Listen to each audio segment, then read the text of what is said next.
Hey guys, this is Cam from EasyA. This video is going to be on indices and standard form. So let's get started. So let's draw out a cube with side lengths of 2 centimeters.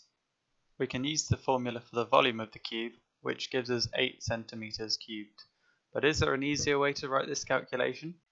We can replace the calculation with 2 to the power of 3, which means 2 multiplied by itself 3 times.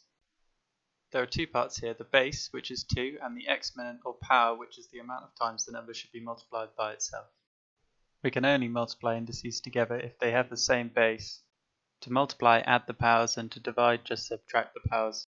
You can see that this works by writing out in full and cancelling. The power law tells us what happens when we raise a power to a power again. Just multiply together the powers. We can also raise numbers to negative powers. This is the same as dividing by the positive of this power. Let's think about raising a number to the power of 0. Some algebra shows that anything raised to the power of 0 is actually 1. Make sure you simplify indices before doing calculations. We can see that we can actually perform this calculation, and checking our answers shows that it is correct. Now, a higher level topic of fractional powers, which are another way of writing out surds.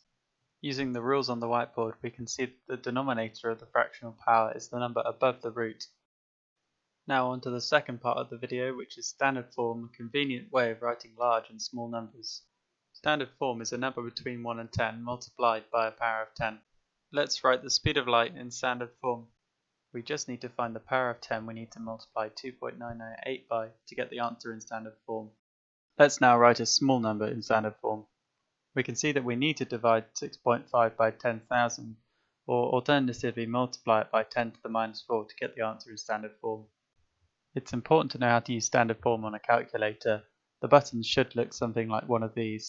For example, here's the button on my calculator. There should also be a scientific mode which allows you to show your answers in standard form as well.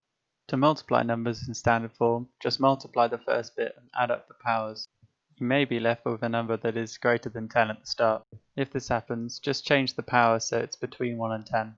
To order numbers in standard form, look at the power first, and then compare the number at the start between numbers that have the same power. Adding standard form is a bit trickier. If the power is the same for both numbers, just add up the number at the start. If it's different, either convert the numbers out of standard form or to a form where they have the same power. You can then add the number at the start as you would normally. It's important to know your powers of 10 well, as this will help you out when switching to different forms. Thank you for watching this EasyA Maths recap video. Check out our YouTube channel for more maths recaps, or get the EasyA app on the Apple and Android app stores to get unlimited on-demand maths tutoring right from your smartphone.